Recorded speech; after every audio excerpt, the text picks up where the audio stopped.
जय जगन्नाथ। कथा मल्लार उत्सुक ही अपेक्षा करिछि आपण मानकु गप शुणिबे ना। शुणंतु आम चैनल को लाइक शेयर और सब्सक्राइब करंतु, बेल आइकन को भी दबी दियंतु, तेबे हमर सबु नुआ नोटिफिकेशन प्रथमे आपण ही पाइबे। आज शुणिबा गप बास्ना बास्ना स्वप्न। रचना एवं उपस्थापना मधुमिता महांती।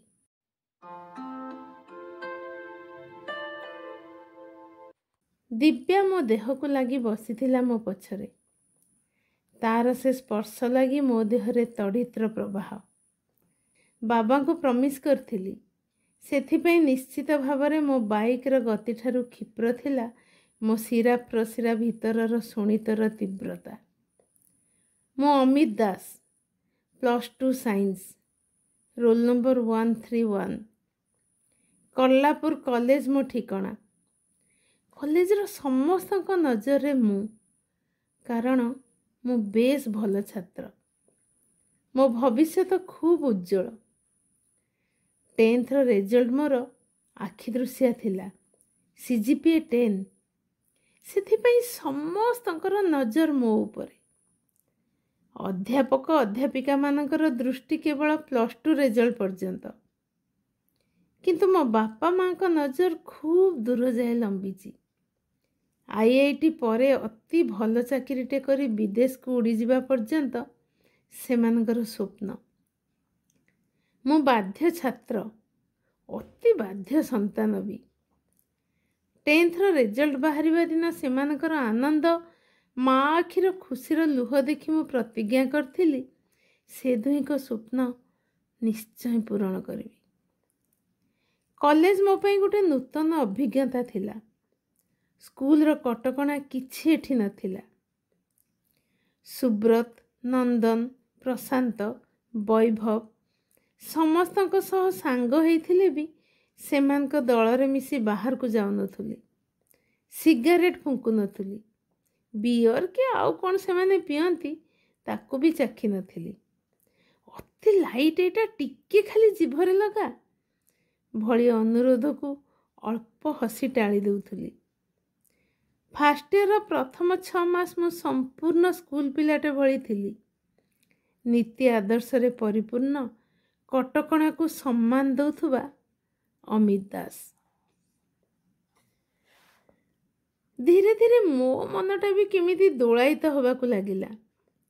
जानिथिली मु उड़ीबा उचित नहे, कारण ए क्लास कंट्राक्टर को पुओ वैभव मु नुहे। चीफ इंजीनियर कर मुठा मुठा टंका मो पाखरे नहीं।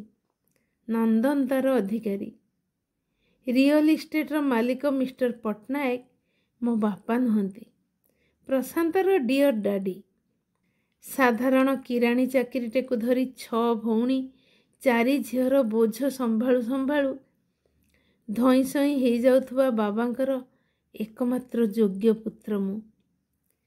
बाबा माँ को आखिर सबु संभावना को मते साकार करबे को हेबो ना, तथापि पारिलिनी। मो अजाणतरे केमिति गोटे हुगुळा हेई जाउथुला बाबा को अनुशासनर गंठी। जोरे कसी जाउथुला सांगमानक सहित संपर्कर दौड़ीटा। नाई करू करू दिने नंदन जोर करी सिगारेट आनी मो पाटी रे पुरे देला। प्रशांत कहला, ये बाबाजी थरे चाख नहले पस्तेई बुझे। केमिति गोटे चाहणीटे फिंगी दे एमिति हसी देला दिव्या जे मो पाद आंगुली ठू मुंड पर्यंत भितरे भितरे कौन गोटे दौड़ी गला। आपेल ठू मिठा, फ्लानेल कना ठू मुलायम कंठरे से कहला, चाख ना किछि हबनी। सेते बेल को दिव्या, बाबा माँ समस्त को पछकु ठेली मो संपर्कर धाड़ीर प्रथम ठिया हो सारिथिला। ता अनुरोध को कौन एड़े दे हुए। मो सिगारेटा पाटी रे देली। थरे दीथर तंटी कौन है काश हैला, हेले खूब जल्दी सब ठीक ही गला।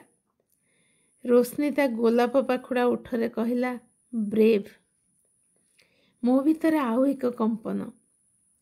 ସ୍କୁଲ ବେଳେ debate, extempore, project, exhibition, chess, badminton ସବୁଥିରେ ଫାଷ୍ଟ ହେଇ ଖୁବ୍ ପ୍ରାଇଜ୍ ପାଇଛି। ହେଲେ ଏମିତି ଦୁଇଟା ଅକ୍ଷରରେ ଏତେ ମଧୁର ଭାବରେ କେହି ବୋଧହୁଏ ମୋତେ କେବେ ପ୍ରଶଂସା କରିନଥିଲେ। ଆହୁରି ଉତ୍ସାହିତ ହୋଇ ମୁଁ ରୋଶନୀ ଆଡ଼କୁ ଅନେଇ ଅନେଇ ନନ୍ଦନ ହାତରୁ ଗ୍ଲାସଟା ନେଇ ଆସିଲି। ଶୁଭ୍ରା, ନନ୍ଦା, ପ୍ରୀତି ସମସ୍ତଙ୍କ ଆଖିରେ ମୋ ପାଇଁ ପ୍ରଶଂସାର ସୁନାମି। ମୋ ଗ୍ଲାସ୍ ଓଠରେ ଲଗେଇ 2 ଢୋକ ପିଇଦେଲି। ସାମାନ୍ୟ କଡ଼ା ତ ଆଉ, କିନ୍ତୁ ଯେତେ ଭାବୁଥିଲି ସେତେ ନୁହେଁ, ଚଳିବ। ଶୁଭ୍ରା ଫୁସଫୁସ ହେଇ ଦିବ୍ୟା କାନରେ କହିଲା, ୱାଓ, ତୋ ରୋମିଓ ତ ବେଶ ସ୍ମାର୍ଟ। ମୋତେ କିନ୍ତୁ ସବୁ ଶୁଭିଲା। ଦିବ୍ୟା ଗାଲରେ ଲାଜର କୃଷ୍ଣଚୂଡ଼ା। ମୁଁ ଆଉ 2 ଢୋକ ପିଇଦେଲି। ମୁଁ ଗୋଟେ ଜିନିୟସ୍। ମୋର ପ୍ରଚୁର ଟିଉସନ୍ ଏବଂ କୋଚିଂ ଦରକାର। ମୋ ପାଇଁ ସମୟ ଖୁବ୍ ମୂଲ୍ୟବାନ। ଚାଲି ଚାଲିକି ସାଇକେଲରେ ଗୋଟିଏ ଟିଉସନ୍ରୁ କୋଚିଂ କ୍ଲାସ୍ ଗଲାବେଳକୁ ଯେତିକି ସମୟ ନଷ୍ଟ ହେଉଛି ସେତେକ ମୋ ପାଇଁ କିଏ ଭରିଦେବ? ଏଇ ଧାରଣା ସୃଷ୍ଟି କଲି ବାବାଙ୍କ ମନରେ। ବାଇକ୍ଟି କିଣିଦେବା ପାଇଁ ଅନୁରୋଧ କଲି। ଜିଦ୍ ମୁଁ କେବେ କରେନି। ଜାଣିଛି ମୋର ବିନମ୍ର ଅନୁରୋଧ ମୋତେ ଲକ୍ଷ୍ୟସ୍ଥଳକୁ ଛୁଏଁଇ ପାରିବ।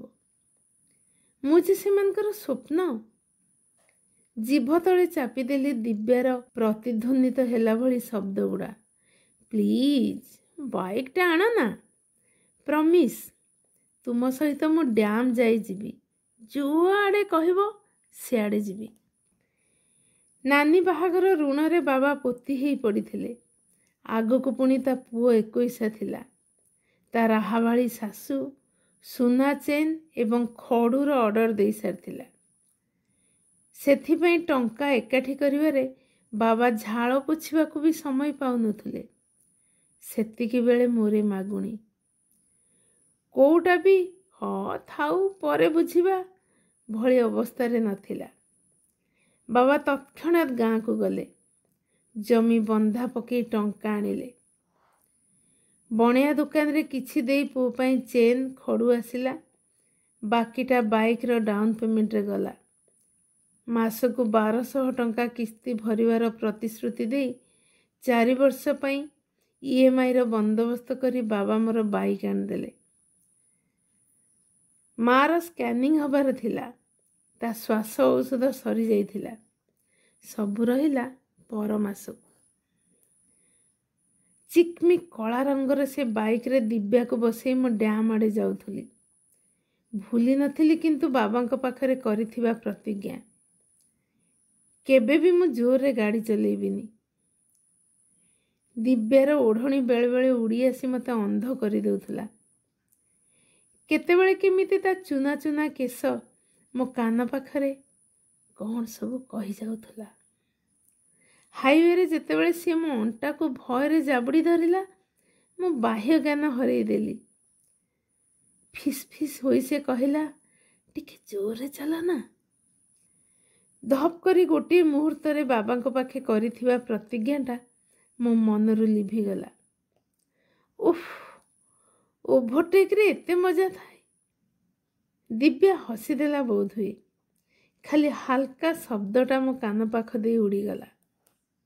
ମୋ ମିଟର କଣ୍ଟା ଆହୁରି ବଢ଼ିଲା। ମୁଁ ପୁଣି ଗୋଟିଏ ଟ୍ରକକୁ ଟପିଗଲି। ପୁଣି ଆଉ ଗୋଟିଏ। ଦିବ୍ୟା ମୋ ପିଠିରେ ମୁଣ୍ଡ ଲଦି ଦେଇଥିଲା। ନେପୋଲିଅନ ଯେତେବେଳେ ଗୋଟେ ପରେ ଗୋଟେ ରାଜ୍ୟ ଜୟ କରୁଥିବେ, ସିଏ କ'ଣ ମୋଠୁ ବେଶୀ ଖୁସି ହେଉଥିବେ? ଏଥର ଗୋଟେ ବସ୍ ସାଇଁ କରି ତା ପାଖ ଦେଇ ଅଦ୍ଭୁତ ଶୈଳୀରେ କାଟିନେଲି। ଇସ୍, କେମିତି ଦେଖିଲିନି? ସାମ୍ନାରୁ ମାଡ଼ି ଆସୁଥିଲା ମାଲ ଭର୍ତ୍ତି ବିରାଟ 10 ଚକିଆ ଟ୍ରକଟା। ଆଉ କିଛି କରିବାର ନଥିଲା। ବିକଟାଳ ଶବ୍ଦ କରି ମୋ ପକ୍ଷୀରାଜ ବାଡ଼େଇ ହେଇଗଲା ଟ୍ରକରେ। ଖଣ୍ଡେ ବାଟ ଘୋଷାଡ଼ି ଆଣିଲା ସେ ଟ୍ରକ୍। ସେତିକି ଜାଣିଥିଲି। କେଜାଣି ଦିବ୍ୟାର କ'ଣ ହେଲା।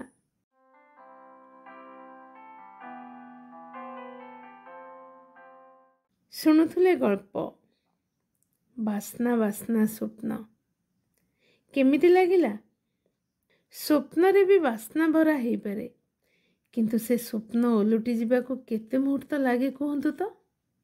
ଯଦି ଗପଟି ଭଲ ଲାଗୁଥାଏ ତେବେ ଆପଣ ନିଶ୍ଚୟ ଆମର କମେଣ୍ଟ ବକ୍ସକୁ ଯିବେ ଏବଂ ମତାମତ ଦେବେ।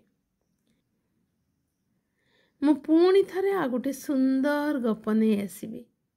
ସେ ଯାଏଁ ରହୁଛି। ନମସ୍କାର।